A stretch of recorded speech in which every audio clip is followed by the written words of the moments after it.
Sunday ശാലോമിലേക്ക് സ്വാഗതം. ഞാൻ Jose John Malikasseri. International human rights കൌൺസിലിന്റെ ഒരു മീറ്റിംഗിൽ യമന്റെ പ്രതിനിധി സംസാരിക്കുന്ന ഒരു വീഡിയോ ക്ലിപ്പ് ഈ ദിവസങ്ങളിൽ കാണുവാനിടയായി. അതിനകത്ത് അദ്ദേഹം ചോദിക്കുന്നത്, ഇവിടെ ഇരിക്കുന്ന ഹ്യൂമൻ റൈറ്റ്സ് പ്രതിനിധികൾ നിരന്തരമായി ചോദിക്കുന്ന ഒരു ചോദ്യമുണ്ട്, പാലസ്തീന്റെ പതാക എവിടെ? അദ്ദേഹം പറയുന്നു, അദ്ദേഹത്തിന് ചോദിക്കാനുള്ളത് യമന്റെ പതാക എവിടെ എന്നാണ്, സുഡാന്റെ പതാക എവിടെയെന്നാണ്, സിറിയയുടെ പതാക എവിടെയെന്നാണ്. അദ്ദേഹം ചോദിക്കുന്നത്, ഈ അറബ് രാജ്യങ്ങളെ പ്രതിനിധീകരിച്ചിരിക്കുന്ന ആളുകൾ ആരും ഈ ചോദ്യം എന്തുകൊണ്ടാണ് ചോദിക്കാത്തത്? യമന്റെ പതാക കാണാനില്ല, സുഡാന്റെ പതാക കാണാനില്ല, സിറിയയുടെ പതാക കാണാനില്ല. അതിനെക്കുറിച്ച് നിങ്ങൾക്ക് ചോദ്യങ്ങളൊന്നുമില്ല. നിങ്ങൾക്ക് ചോദ്യങ്ങളുള്ളത് പാലസ്തീന്റെ പതാക എവിടെ, പാലസ്തീന്റെ പതാക എവിടെ എന്ന് മാത്രമാണ്. യമനിൽ 10 വർഷത്തിനുള്ളിൽ ഏകദേശം 6 ലക്ഷത്തോളം ആളുകൾ കൊല്ലപ്പെട്ടിട്ടുണ്ട്. അറബികളാൽ വധിക്കപ്പെട്ട കഥയാണിത്. യമൻ ഇന്ന് ഭരിക്കുന്ന റിബൽ ഫോഴ്സ് ആയിട്ടുള്ള ഹൂതികളാണ്, യമൻകാരല്ല, യമന്റെ ഇലക്ടഡ് ഗവൺമെന്റ് അല്ലാതെ. യമൻ പിടിച്ചെടുത്ത ഒരു ശക്തി യമന്റെ മേലെ അധികാരം ഉപയോഗിച്ച് അവരുടെ കൊടി വെച്ച് ഭരിക്കുകയാണ്. ഹൂതികളുടെ കൊടിയാണ് യമനിലുള്ളത്, യമന്റെ കൊടിയല്ല യമനിലുള്ളത്. ഇതിൽ എത്രയോ അധികം ആളുകൾ പട്ടിണി കിടന്ന് മരിച്ചു പോയിട്ടുണ്ട്. ഇതിലും എത്രയോ അധികം ആളുകൾക്ക് മുറിവ് പറ്റിയിട്ടുണ്ട്. എത്രയോ അധികം ആളുകൾക്ക് രാജ്യം വിട്ട് ഓടേണ്ടി വന്നിട്ടുണ്ട്. എന്തുകൊണ്ട് നിങ്ങൾ ഇതിനെക്കുറിച്ച് സംസാരിക്കുന്നില്ല? അദ്ദേഹം പറയുന്നത്, യമനിലെ മനുഷ്യർക്ക് ഭക്ഷണം കഴിക്കുവാനുള്ള പണമെടുത്ത് ഹൂതികൾ മിസൈൽ ഉണ്ടാക്കി, ബോംബുണ്ടാക്കി ഇസ്രായേലിന്റെ തലക്കെറിയുകയാണ്. ഇത് വാസ്തവത്തിൽ യമന്റെ പട്ടിണി കിടക്കുന്ന പാവങ്ങളുടെ പാത്രത്തിലെത്തേണ്ട ചോറാണിത്. ഈ ചോറാണ് മിസൈലായും ബോംബായും ഇസ്രായേലിലേക്ക് പോയിക്കൊണ്ടിരിക്കുന്നത്. യമനികൾ ഇവിടെ പട്ടിണി കിടന്ന് മരിക്കുകയാണ്. ഇതേ കാര്യം തന്നെ സുഡാനിൽ സംഭവിക്കുന്നു. അറബികളെ കൊല്ലുന്നു. 2 വർഷത്തിനുള്ളിൽ 1.5 ലക്ഷത്തിനും 2 ലക്ഷത്തിനും ഇടയിലുള്ള ആളുകൾ വധിക്കപ്പെട്ടു. എന്തുകൊണ്ട് നിങ്ങൾ അതിനെക്കുറിച്ച് ചോദിക്കുന്നില്ല? അവിടെ ഭരിക്കുന്ന ഫോഴ്സിന്റെ കൊടി സുഡാന്റെ ഫോഴ്സ് അല്ല, അത് പിടിച്ചടക്കിയവരുടെ ഫോഴ്സാണ്. അതിലും എത്രയോ ആളുകൾക്ക് പരിക്ക് പറ്റുകയും കൂടുതൽ ആളുകൾ പട്ടിണി കിടന്ന് മരിക്കുകയും ഇതേ സ്ഥലങ്ങളിൽ സംഭവിച്ചിട്ടുണ്ട്. നിങ്ങൾ എന്തുകൊണ്ട് സുഡാന്റെ കൊടിയെക്കുറിച്ച് അന്വേഷിക്കുന്നില്ല? സിറിയയിൽ 12 വർഷത്തിനുള്ളിൽ 6 ലക്ഷത്തിലധികം മനുഷ്യർ വധിക്കപ്പെട്ടു. അവിടുത്തെ ഇപ്പോൾ ഭരിക്കുന്ന അഹമ്മദ് അൽ ഷാറ, അതിനു മുൻപ് ഭരിച്ചിരുന്ന ബഷാർ അൽ അസാദ് ഒക്കെ ആളുകളെ കൊല്ലുന്നവരാണ്. ഇപ്പോൾ മരണങ്ങളുടെ എണ്ണം കുറഞ്ഞിട്ടുണ്ടെന്നേ ഉള്ളൂ. ബഷാർ അൽ അസാദിന്റെ കാലത്ത് മാത്രം 6 ലക്ഷത്തിലധികം ആളുകൾ വധിക്കപ്പെട്ടിട്ടുണ്ട്. അഹമ്മദ് അൽ ഷാറയും ഭരണം ഏറ്റെടുത്തത് ഒരു സിവിൽ വാറിന്റെ ഭാഗമായിട്ടാണ്.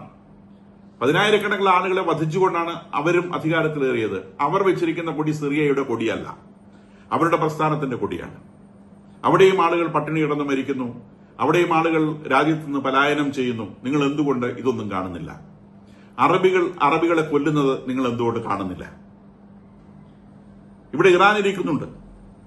ഹിസ്ബുള്ളയുടെയും ഹൂത്തികളുടെയും ഹമാസിന്റെയും ഫൈനാൻസേഴ്സാണ് ഇറാൻ. ഇവർക്കൊക്കെ ആയുധം അണിയിക്കുന്ന ഇറാൻ ഇവിടെ ഇരിക്കുന്നുണ്ട്. അപ്പോൾ ഇറാന്റെ പ്രതിനിധിയെ ക്യാമറ ഫോക്കസ് ചെയ്യുന്നുണ്ട്, അയാൾ താഴോട്ട് നോക്കിയിരിക്കുകയാണ്. നിങ്ങൾ ഇവരെ വിളിച്ച് ആദരിക്കുന്നു. ഇവരാണ് ഈ രാജ്യങ്ങളിലൊക്കെ കുഴപ്പങ്ങൾ ഉണ്ടാക്കുന്നത്. ഇപ്പോൾ പേരെടുത്ത് പറഞ്ഞ സുഡാൻ ഒഴികെയുള്ള രാജ്യങ്ങളിലൊക്കെ കുഴപ്പങ്ങൾ സൃഷ്ടിക്കുന്ന ഇറാനാണ്. അതിനെക്കുറിച്ച് നിങ്ങൾ സംസാരിക്കുന്നില്ല. ഖത്തറിന്റെ പ്രതിനിധിയുടെ മുഖത്ത് നോക്കി അദ്ദേഹം പറയുന്നു, നിങ്ങൾ ഹമാസിന്റെ ഇസ്രായേലില് കടന്നു കയറി 1250 ആളുകളെ കൊല്ലുകയും 250 പേരെ പിടിച്ചുകൊണ്ടുപോവുകയും ചെയ്ത സമാനതകളില്ലാത്ത ക്രൂരതകൾ പ്രവർത്തിച്ച ഭീകര സംഘടനയുടെ പ്രതിനിധികളെ, നേതാക്കന്മാരെ നിങ്ങൾ പഞ്ചനക്ഷത്ര ഹോട്ടലുകളിൽ സംരക്ഷിക്കുന്നു. എന്നിട്ടും നിങ്ങൾ ഹ്യൂമൻ റൈറ്റ്സിനെ കുറിച്ച് സംസാരിക്കുന്നുവെന്ന് യമന്റെ പ്രതിനിധി അവരുടെ മുഖത്ത് നോക്കി ചോദിക്കുമ്പോൾ ഖത്തറിന്റെ പ്രതിനിധി താഴോട്ട് നോക്കിയിരിക്കുന്നത് കൃത്യമായി ഫോക്കസ് ചെയ്ത് കാണിക്കുന്നുണ്ട്. അദ്ദേഹം പറയാതെ പറഞ്ഞു വയ്ക്കുന്നുണ്ട്, ഇതൊക്കെയും മതത്തിന്റെ പേരിലാണ് നടക്കുന്നത് എന്നുള്ളതാണ് ഏറ്റവും സങ്കടകരമായ സംഗതിയെന്നും അദ്ദേഹം പറഞ്ഞു വയ്ക്കുന്നുണ്ട്. അപ്പൊ ഇത് വളരെ വാസ്തവമായ ഒരു സംഗതിയാണ്. ഇസ്രായേലിൽ നടക്കുന്ന കാര്യങ്ങളെക്കുറിച്ച്, ഇസ്രായേലിന്റെ യുദ്ധത്തെക്കുറിച്ച്, ഇസ്രായേൽ ഹമാസുമായി യുദ്ധത്തിലേർപ്പെടുന്നതിനെക്കുറിച്ച്, ഇറാനുമായിട്ട് യുദ്ധത്തിലേർപ്പെടുന്നതിനെക്കുറിച്ചൊക്കെ ഘോരം സംസാരിക്കുന്ന ആളുകൾ, അതിലും എത്രയോ അധികം ആളുകൾക്ക് ജീവഹാനി വരുത്തുകയും മുറിവേൽപ്പിക്കപ്പെടുകയും എത്രയോ ആളുകൾ ഡിസ്പ്ലേസ് ചെയ്യപ്പെടുകയും ചെയ്ത വിഷയങ്ങളെക്കുറിച്ച് നിശബ്ദരാണ് എന്നുള്ളത് വലിയ ഒരു പാരഡോക്സ് ആണ്, വലിയ ഒരു കോൺട്രഡിക്ഷനാണ്. അതിനിടയിലൂടെ ട്രംപും നെതന്യാഹുവും തമ്മിലുള്ള മീറ്റിംഗ് പുരോഗമിക്കുകയാണ്. മൺഡേയിൽ അവർ സെവറൽ അവേഴ്സ്, കുറെ അധികം മണിക്കൂറുകൾ അവർ സംസാരിച്ചിരുന്നു. ട്യൂസ്ഡേയും അവർ സംസാരിച്ചിട്ടുണ്ട്. ഇന്നും അവർ തമ്മിലുള്ള മീറ്റിംഗുകളുണ്ട്. പക്ഷേ ഈ മീറ്റിംഗിന്റെ ഒന്നും ഡീറ്റെയിൽസ് പുറത്തു വന്നില്ല. എന്താണ് ഇവർ തമ്മിൽ എത്തുന്ന തീരുമാനങ്ങളെന്നോ ഒന്നും പറയുന്നില്ല. ട്രംപ് വെടിനിർത്തൽ ഉണ്ടാവും എന്ന് പറയുന്നുണ്ട്. ട്രംപിന്റെ പ്രതിനിധികൾ പറയുന്നത് ഈ ആഴ്ച അവസാനത്തോടെ വെടിനിർത്തലിൽ എത്താൻ സാധിക്കുമെന്നാണ്. അതിനിടയിലൂടെ നെതന്യാഹു പറഞ്ഞത് ഞങ്ങളുടെ ലക്ഷ്യങ്ങൾ പൂർണ്ണമായിട്ടില്ല എന്നാണ്. അവരുടെ ലക്ഷ്യങ്ങൾ ഹമാസിന്റെ പരിപൂർണമായ ഉന്മൂലനവും അവരുടെ ബന്ദികളുടെ മോചനവുമാണ്. അത് പൂർണ്ണമായി നേടിയെടുക്കാൻ തങ്ങൾക്ക് സാധിച്ചിട്ടില്ല എന്ന് നെതന്യാഹു അമേരിക്കയിൽ എത്തിയതിനു ശേഷവും പറയുകയുണ്ടായി. ഹമാസിന്റെ പക്ഷവും ഇസ്രായേലിന്റെ പക്ഷവും വെടിനിർത്തലിനെ സംബന്ധിച്ച് കൃത്യമായ ധാരണകൾ ഇല്ലാതെയാണ് ഇപ്പോഴും നിൽക്കുന്നത് എന്ന് വേണം വിചാരിക്കാൻ. അതിനിടയിലൂടെ ഇസ്രായേൽ കാട്സ്, ഇസ്രായേലിന്റെ വിദേശകാര്യമന്ത്രി, പ്രതിരോധ മന്ത്രി, അദ്ദേഹം പറയുന്നത് ഈ ഗാസയിലുള്ള മനുഷ്യരെ മുഴുവനും കൂടി റാഫ എന്ന് പറയുന്ന ഒരു ചെറിയ പ്രദേശത്ത് പാർപ്പിക്കുവാനാണ് അവർ ഉദ്ദേശിക്കുന്നതെന്നാണ്. ഈ റാഫ എന്ന് പറയുന്ന സ്ഥലം ഈജിപ്തിനോട് ചേർന്ന് കിടക്കുന്ന പ്രദേശമാണ്. റാഫ ഒരു കോറിഡോറാണ്, നമുക്കറിയാം, ഈജിപ്തിലേക്ക് കിടക്കാനുള്ള കോറിഡോറാണ്.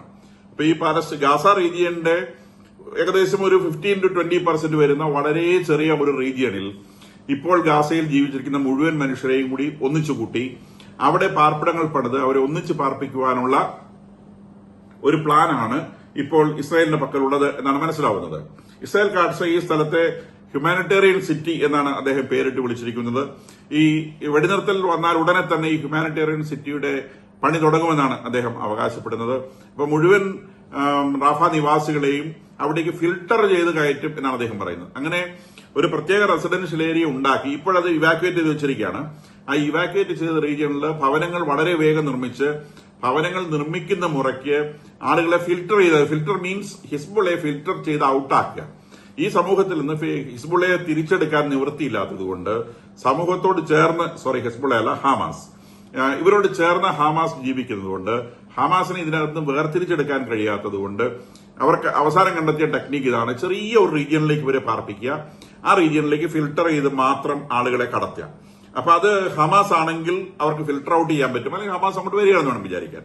അപ്പൊ അങ്ങനെ ആളുകളെ ഫിൽട്ടർ ചെയ്ത് ഇതിനകത്തേക്ക് കയറ്റുക എന്നുള്ള ഒരു സംവിധാനത്തിലേക്കാണ് ഇത് പോകുന്നതെന്ന് വേണം മനസ്സിലാക്കാൻ. ബാക്കി ഗാസയുടെ മുഴുവൻ റീജിയനും ഇസ്രായേൽ കൈയടക്കി എന്ന് വേണം മനസ്സിലാക്കാൻ. അത് പാലസ്തീനികൾക്ക് തിരിച്ചു കിട്ടാനുള്ള സാധ്യത കുറവാണ് എന്നാണ് ഈ സംസാരത്തിൽ നിന്ന് മനസ്സിലാവുന്നത്. എന്ന് BBC റിപ്പോർട്ട് ചെയ്ത ലേഖനത്തിൽ പറയുന്നത് ഇതിന് ട്രംപിന്റെ അനുവാദമുണ്ട് എന്നാണ്. അപ്പൊ ഈ 20% റീജിയനിലെ വാസം വളരെ ബുദ്ധിമുട്ടായതുകൊണ്ട് ഒരുപക്ഷെ പാലസ്തീനികൾ സ്വയമേവ പാലസ്തീൻ വിട്ടുപോകാൻ നിർബന്ധിതരാവും എന്നും BBC അതിൽ സൂചിപ്പിക്കുന്നുണ്ട്. അപ്പൊ ഇതില് നെതന്യാഹു ഇപ്പോഴും പറയുന്നത് പാലസ്തീൻ വിട്ടുപോകാൻ ആഗ്രഹമുള്ളവർക്ക് അതിന് അവസരമുണ്ട് എന്നാണ്. അവരാരെയും നിർബന്ധപൂർവ്വം പറഞ്ഞയക്കുന്നില്ല, പക്ഷെ പാലസ്തീനിൽ നിന്ന് പുറത്തു പോകാൻ താല്പര്യമുണ്ടെങ്കിൽ അവർക്ക് പുറത്തു പോകാമെന്ന് പറയുന്നുണ്ട്.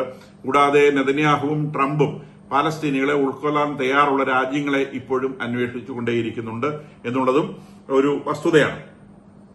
അതിനിടയിലൂടെ ഇറാൻ സമാധാന ശ്രമങ്ങൾക്ക് തങ്ങളെ സമീപിച്ചു എന്ന് ട്രംപ് അവകാശപ്പെടുകയുണ്ടായി. സാധാരണ അദ്ദേഹം വലിയ വലിയ അവകാശവാദങ്ങൾ ഉന്നയിക്കുന്നവരാണ്. പിറ്റേ ദിവസം പെഷേസ്കിയാൻ തന്നെ, ഇറാന്റെ പ്രസിഡന്റ് തന്നെ പറഞ്ഞു, ഇല്ല, ഞങ്ങൾ അവരെ യാതൊരു സമാധാന ശ്രമങ്ങൾക്കും സമീപിച്ചിട്ടില്ല എന്ന് പറഞ്ഞു. പക്ഷെ ട്രംപ് പറയുന്നതിന് എപ്പോഴും കാര്യമുണ്ട്. അദ്ദേഹം വിടുവായനാണ് എന്നുള്ളത് നേരെ തന്നെയാണ്. പക്ഷെ അദ്ദേഹം പറയുമ്പോൾ കുറച്ച് കയറ്റി പറയും. ഒരുപക്ഷെ അദ്ദേഹം പറയേണ്ടാത്തൊരു കാര്യമാണ്. ഇപ്പോൾ ഇറാൻ അങ്ങനെ സമീപിച്ചിട്ടുണ്ടെങ്കിൽ തന്നെ അത് അദ്ദേഹം സ്വകാര്യമായി കൈകാര്യം ചെയ്യേണ്ട ഒരു വിഷയമാണ്. പക്ഷെ അദ്ദേഹത്തിന്റെ കയ്യിൽ സ്വകാര്യങ്ങളൊന്നും നിൽക്കുകയില്ല, അല്ലെങ്കിൽ നിൽക്കുകയില്ല എന്ന് അദ്ദേഹം അഭിനയിക്കും. എന്തായാലും അദ്ദേഹം വിളിച്ചു പറഞ്ഞു ഇവര് സമീപിച്ചിട്ടുണ്ട് എന്ന് പറഞ്ഞു. സമീപിച്ചിട്ടുണ്ടെങ്കിലും ഇല്ലെങ്കിലും ശരി, ഇന്നലെ ഇറാന്റെ വിദേശകാര്യമന്ത്രിയും അദ്ദേഹം ടീമും വേറെ 2-3 മന്ത്രിമാരും ചേർന്ന് ഇന്നലെ അവർ സൗദി അറേബ്യയിൽ എത്തിയിട്ടുണ്ട്. സൗദി അറേബ്യ അമേരിക്കൻ പക്ഷത്തുള്ള രാജ്യമാണെന്നറിയാം. ഈ 12 ഡേ വാറിന് ശേഷം ആദ്യമായിട്ടാണ് ഈ ഇറാൻ പ്രതിനിധികൾ സൗദി അറേബ്യ സന്ദർശിക്കുന്നത്. സൗദി അറേബ്യ അമേരിക്കയുടെ പക്ഷത്ത് നിൽക്കുന്ന ഒരു രാജ്യം എന്ന നിലയ്ക്ക് ഈ വിസിറ്റിന് വലിയ പ്രാധാന്യമുണ്ട്. കാരണം അമേരിക്കൻ പക്ഷത്തോട് ഇറാൻ എതിർപ്പ് കാണിക്കുന്നില്ല എന്നാണ് ഇത് സൂചിപ്പിക്കുന്നത്. മാത്രമല്ല, സൗദി അറേബ്യയിൽ അവർ എത്തിയിട്ടുണ്ടെങ്കിൽ അത് അമേരിക്കയുമായിട്ട് സംസാരിക്കാനാണ്, അല്ലെങ്കിൽ സൗദി അറേബ്യ അമേരിക്കയ്ക്ക് വേണ്ടിയുള്ള മീഡിയേറ്റേഴ്സാണ്. ഇന്നലെ മുഹമ്മദ് ബിൻ സൽമാനെ, സൗദി രാജാവ് മുഹമ്മദ് ബിൻ സൽമാനെ ഇന്നലെ അഗാച്ചി നേരിട്ട് കണ്ടിട്ടുണ്ട്, അവർ തമ്മിൽ സംസാരിച്ചിട്ടുണ്ട്. കൂടാതെ അഗാച്ചിയുടെ കൂടെ വന്ന ടീമിൽപ്പെടുന്ന ആളുകള് അവരുടെ defence minister Khalid bin Salman bin Abdul അസീസിനെയും foreign minister prince Faisal bin Farhan Al സൌദിനെയും കണ്ടിട്ടുണ്ട്.